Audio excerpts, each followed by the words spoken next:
Hello, everyone, and hopefully we will get a few people signed in here to Edmodo. I'm trying to multitask, so please forgive me if I'm a little clunky tonight doing this by myself. My name is Anna Wilson, and I'm the Director of Title Programs for the Coeur d'Alene School District, and I am leading our newfangled chat this evening. It's November 12th, and it looks like it is about time to get started. Let's see, on Edmodo, do we have anyone signed in? Let's see, hello. We're going to be chatting about chapters 9 through 15 this evening for Grave Mercy.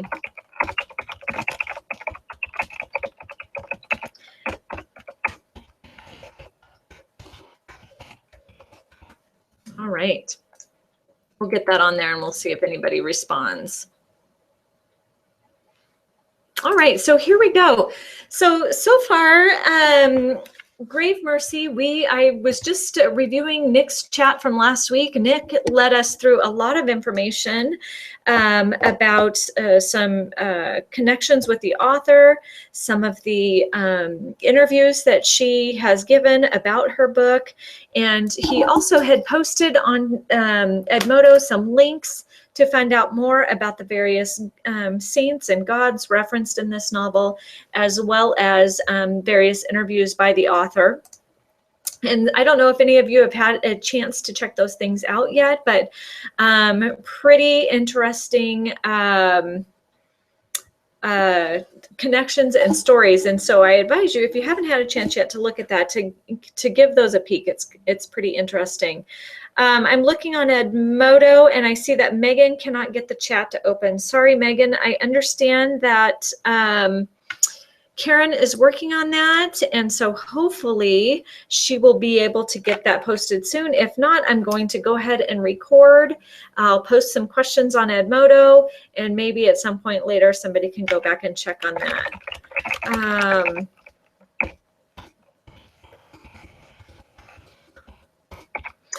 All right, so chapters 9 through 15. So page 82 is where chapter 9 begins. It begins with Ismay reporting to the Reverend Mother that about her assassination of Martel. And she's talking to her about the man she had encountered after she killed Martel. And obviously the Reverend Mother recognizes the name Duval. There's obviously some sort of recognition there at first, but we weren't quite sure how that exactly is connected quite yet. And then we're ending at the end of chapter 15, and at the end of chapter 15 is where Ismay is at Duval's house. She wakes up, she hears an argument next door, and she rushes in to make sure Duval's okay. She hears a terrible crash and finds him upset with his conversation with his mother and is talking with him about that. So that's the end of the section that we are going to be discussing this evening. If you are like me and you have read ahead, I've got to be honest with you, I could not put the book down. I had to plow my way through it, and I finished it a couple days ago. I had to go back and remember what part this exactly was we were discussing tonight. But if you have read ahead, please remember no spoilers. Let's make sure that we don't ruin any surprises for anyone else as they're reading through the story. All right, so I see I don't know who this is, but somebody has joined me on the Google chat. Who is this? Hello. Hi, I can hear you. I'm sure you can hear me.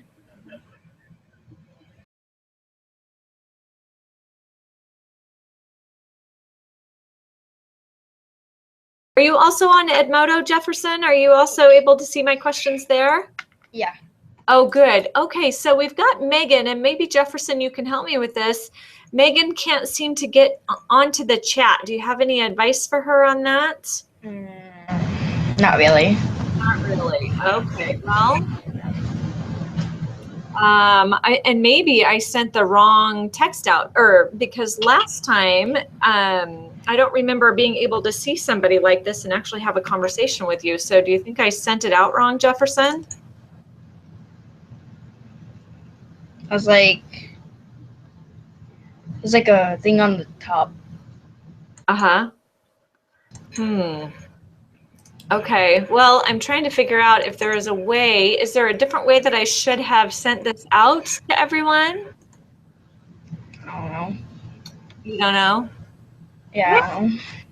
Okay, well, I'm afraid if I click on something, I'm going to goof it up, but I'm trying to figure out how to get people on here. I don't know. Should I just keep going and then post some questions on Edmodo and see what happens? Yeah. Okay. All right, I will do that. Okay, so let me get back here. And I got all kinds of different screens going on. Let me move that. Okay, there we are. All right, so some of the people have said that they had a difficult time kind of getting into this novel. And I was kind of curious what people were thinking. Has Grave Mercy, has it kind of picked up for you? What are you thinking so far? Let me post this question on Edmodo, and maybe we'll get some people posting from there. But what do you think? What has some people report Grave Mercy is hard to get into? So has it picked up for you? If yes, when did it pick up for you? If not, what is not working? So some of the complaints, I was reading some of the reviews online, some of the complaints that I've heard is that they had a hard time relating to the character. And I don't know if that's the historical part of it or not. They had a hard time relating. She wasn't very likable, or doesn't seem to be very likable at this point in the story. We know a little bit, a tiny bit about her background, and now we have some of her training as she's at the convent. But other than that, we really don't know Ismay very much. So that would be one of the questions that I would have for people. What are the characteristics, or what are the traits of Ismay that you like? What are some things that are difficult for you right now? And more specifically, let's talk about her choices. She's made some interesting choices so far. An easy one would be, she has decided to join this convent. And not a lot of thought into that. She was actually pretty happy to join that. So do you agree with that choice? Do you not agree with that choice? What do you think about that? I mean, I understand that she was living in a horrible situation with her father, who then basically kind of sold her to this pig farmer, who is obviously a very violent and vile person. And so finally, she's at this convent and feeling loved and attached to them. And so she decides to pledge her loyalty to them and to join them. And so do you agree with that choice? I mean, I kind of understand it. I'm not sure if I agree with it or not, but it's hard to tell. You're not walking in her shoes. But are there she's made other choices. She's made choices to kill now 2 individuals. So what do you think about those choices? Do you agree with her? Would you have done something differently? Be interesting to hear, and feel free to post on Edmodo. What do you think so far? What do you think about the choices that she is making? Let's see. No responses so far, so I'm not sure if I'm chatting by myself, or if people are listening. I know Jefferson is listening, or if people are checking into Edmodo or not. So we'll see. I'm going to keep plowing through. So let's talk about the beginning of sections, chapters 9 through 15. We meet Duval. We find out later it is Duval. We meet him briefly right after she has killed her second or she's completed her second mission to kill someone. We meet him very briefly. Not a great meeting. I mean, obviously there's some tension there. Isame escapes. She goes. She's telling the Reverend Mother about this person, reveals it seems that the Reverend Mother knows this person, and then boom, he kind of bursts in, and there he is. So there's definitely some tension there between them.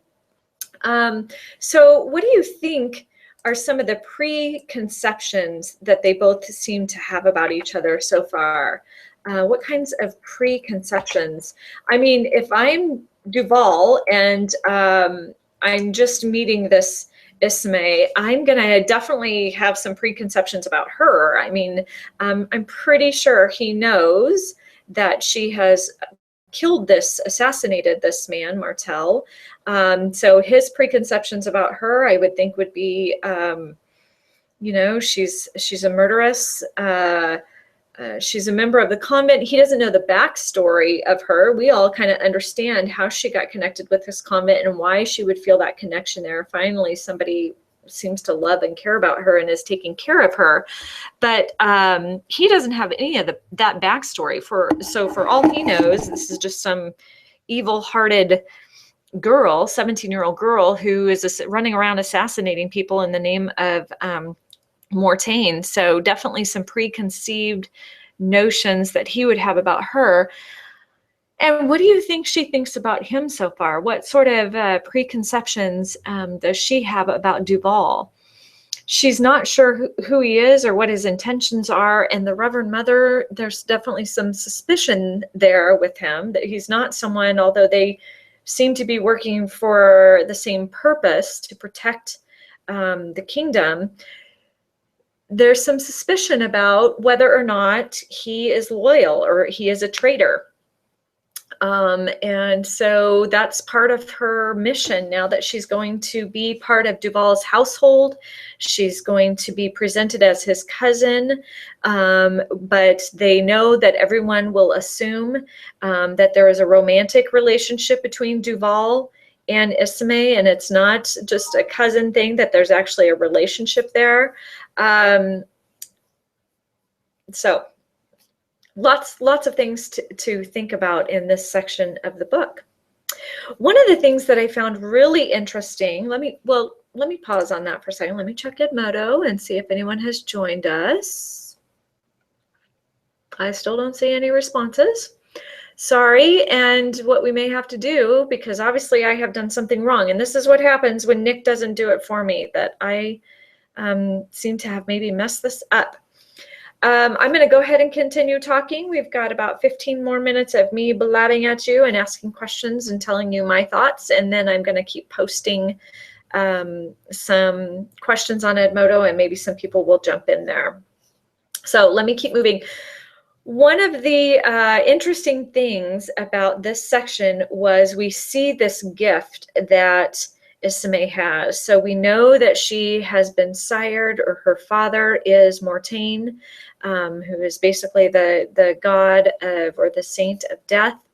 And so on page 113, we find out that Ismay has the ability to talk with recently departed souls. And that was really interesting to me. I mean, that initially when they were talking about, well, you know, she was fathered by Mortain, and he, you know, I thought, well, maybe they're just talking figuratively, that she wasn't really fathered by Mortain. But now all of a sudden we have this section beginning on page 113 where she is able to, and she kind of describes it as she kind of pulls back this film or this barrier. She says, and I'm reading on page 113, gently peels back the barrier that exists between life and death. His unhappy soul is just on the other side. A towering wave of cold crashes over me, hungry for life. The soul rushes to me. It rolls against my warmth. So this very real, this very physical reaction she's having. I mean, she is actually interacting and knowing the thoughts of the soul. So now all of a sudden, rather than figuratively thinking that she has a connection to Mortain, it seems that, wow, she really does. And I just thought that was really interesting. That was a twist that I didn't see coming in the novel. And then as you read through the novel, this happens several times, where Isame is speaking to recently departed souls. And what's really interesting, what I liked, kind of stepping back a little bit, I liked this as a writing style. I liked that it gave us hints, and you'll see this as you read through the novel, and I'm not going to give you any spoilers, but the author uses these encounters with other souls to give us hints about the story and who might be a traitor and who might not, and that kind of thing. And I just thought that was a really fun writing style, a really fun way to present the novel or the information in the novel. Oh my gosh, I am so excited. I have some people joining me on Edmodo. That's exciting. Thank you. So we've got Miss Megan here, who probably gave up on my failed attempt to put the link out there. Sorry, Megan. But Megan is basically saying, you know, going back to the question, has Grave Mercy picked up for you? Or are you having a hard time getting into it? Megan says, it's very difficult to get into, and I'm still not into it. Hang with it, Megan. I promise you it's going to get better. I liked it as the book went along. I will have to tell you, I did not read Codename Verity, and I know everybody is talking about how it's not as good as Codename Verity. So maybe that's why I liked it so much, because I didn't have that comparison. I will go back and read Codename Verity, but I really love this novel. I love historical fiction, which it is. I love a little bit of romance, which there is, not to give away too much. I love murder mysteries, which it definitely is. You can see that right off the bat. So maybe it was just kind of right up my alley. Zach says he's into the novel, and he got into it right after the first assignment or the assassination. I could see that, Zach. You're a blood and guts kind of guy, huh? Jefferson says he's still struggling. Stick with it, Jefferson. Okay, so Megan says, I don't agree with 99% of Isame's choices. So I'm asking you here, Megan, can you expand on that a little bit? What do you not agree with specifically? Do you not agree with her joining the convent? Do you not agree with her being an assassin? What do you think?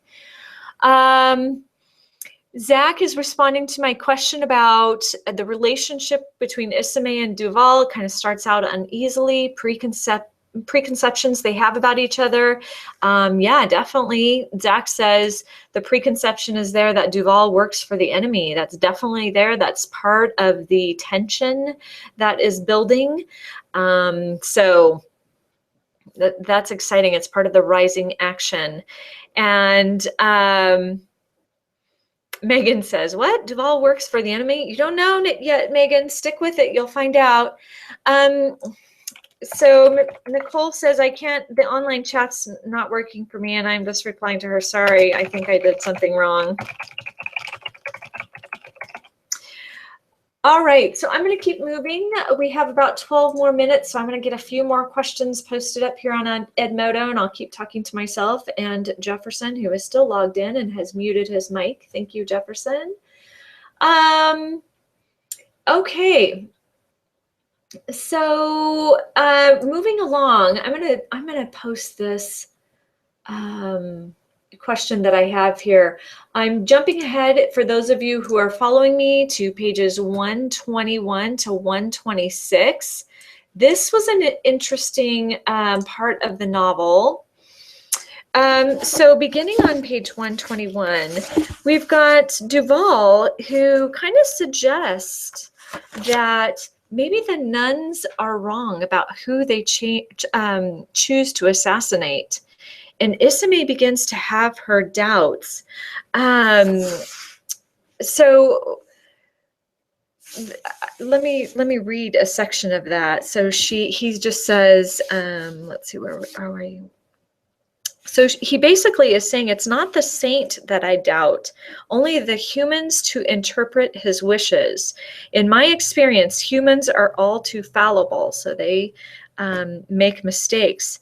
And Isame is arguing, no, he's a traitor. I saw the mark on him myself. And then it kind of leads to a conversation about what mark, he wants her to describe what this mark looks like, which she won't. So what do you think? So what do you think about this? What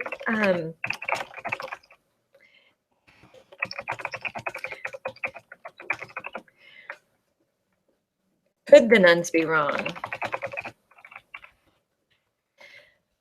He's got a point. I mean, it's one thing to say that, they've got a mark on them, so it's pretty clear. But what we're doing is we're interpreting what that mark on them means. And so that is the question. And now Ismay struggling with that. As you read a little bit further, she's uncomfortable. He is definitely made her uncomfortable and made her worry that maybe she has made did I make a wrong choice? But remember, she's pledged to the convent that she will follow orders without disobeying, and so this is going to be really uncomfortable for her. All right, so back to the Edmodo. Zach is saying, use the YouTube, Nicole. Well, hope it's working for you guys. Again, sorry. Next time they ask me to solo, I'll tell them, no, I need Nick to help me. I'm not going to do this on my own again. Messed it up for you.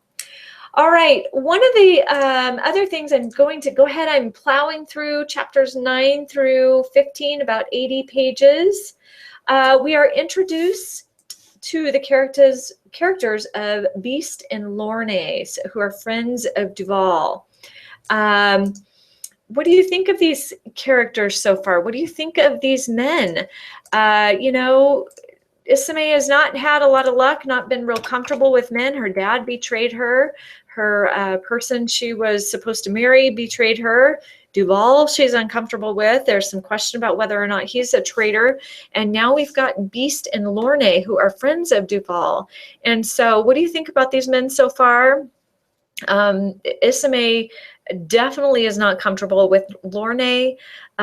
She kind of has this... she's taken a liking right off the bat to Beast. Why do you think that is? What is it do you think she connects with there? My first thought was she can relate to him. Apparently he's has some disfigurement or is not comfortable to look at, and maybe Ismay has a little sympathy there, can relate to him. She's got this big scar on her back that obviously, and we'll find out a little bit more as we read further, but it makes her very uncomfortable. She feels like she's been marked by Mortain, and so she does a lot to cover that scar. So maybe for that reason she connects closely with Beast. I'm not sure, but this relationship will be explored a little bit further. But so two more characters are introduced, and again, she's uneasy, she's not sure. A lot of tension in this novel as we read through. And that kind of leads me to the next part that I wanted to talk about. So there's a lot of underlying tension, a lot of stress. So on page 131, we're to the part where we find out that a meeting of the estates has been called without Duval's knowledge. Duval is a very close advisor to the Duchess. He is her half sister. They share the same father. And he is upset by that. He finds out, they've sent Ismay to bed. The three men are talking. Ismay is spying. She's listening at the door and hearing what they're having a conversation about. And obviously he's upset about this being called. She says, in fact, it's the first time that she has seen him nonplussed. So he's kind of taken aback by this. And so a little bit later, as we continue to listen to this conversation, we find out that there's another betrayal that has happened, and the only one who could have betrayed the Duchess is someone within her closest ranks. So this is where I really kind of started getting into the novel, this mystery, this intrigue, like who is it? Who's the traitor?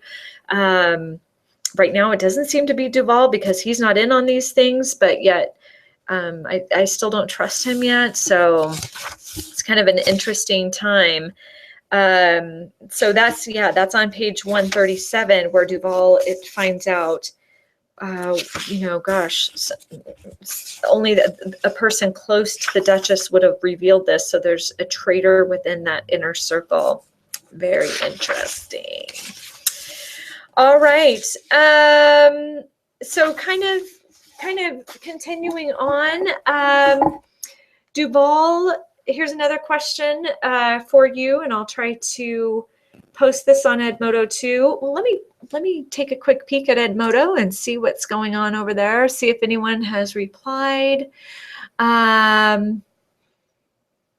says he has no clue why Ismay is friends with the Beast, although he is friendlier than Lorne. Yeah, and Lorne he's kind of arrogant.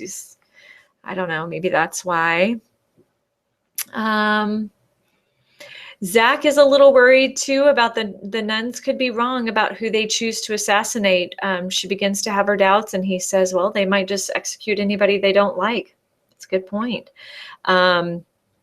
We're kind of putting a lot of trust in them right now, and we really don't know them very well, so that's a good point. Megan agrees with the Zach there. Any others?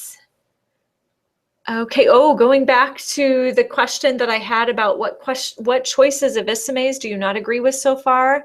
And I asked Megan to expand a little bit. So Megan disagrees with Ismay joining the convent and being an assassin in general. But she does agree that she should be on the country's side. So Brittany, remember, is the name of the country. All right. Yes, Megan, I am with you. Megan says she seems to connect with the Beast because they are, they're from normal people, so they seem to connect better. Good. Yeah. Oh, oops. Zach just said, what? Duval is the Duchess's half-sister? Did I give something away? I'm trying to remember when that happens. You're going to have to read a little bit more, Zach. Maybe that comes later, but more on that in a little bit. Sorry, spoiler. Okay, so my last question for Edmodo, and then I am going to sign off and try not to spoil anything else for Zach or anyone else. Duval says that the time of kingdoms is drawing to a close. The world powers such as France are eating up countries like beggars at a banquet. Do you see any connections with that statement to our own social and political environment? Wow, I'm getting a little bit deep with that question. I know that's a biggie. I'm probably going to just throw that up on Edmodo and let people chew on that for a little bit. But I do want to remind you of a couple things. We have about 3 minutes left. So a couple of reminders. Next week is a little bit different. Remember, next week we will be chatting from 4:30 to 5:30. We're going a little bit longer. We have invited international best-selling author Tash McAdam to join us. He will be hosting our chat. He is a world famous author, everyone. So it is your opportunity to connect with somebody who is a bestseller. What questions do you have for an author about his writing process, his favorite books, what inspires him as a writer? When does he write? How often does he write? Does he write every day? What suggestions would he have for young writers if you're thinking about having that as a career choice? So those are, oh, that's funny. I'm just catching up on my Edmodo thing. So what questions do you have for Tash McAdam? And finally, remember, the following week is Thanksgiving. So no meeting on Thanksgiving. We are taking that time off. Nick has posted our reading assignments on the newsletter. He sent that out, so hopefully you can kind of keep up the pace with everyone. I'll post those up there again. And Zach and Megan, thank you so much, have caught me in my flub as I'm talking about and trying to manage 3 different screens here on my computer. They say, what? Duval is the Duchess's half-sister? Okay, oops. Duval is her half-brother. My bad. Okay, sorry.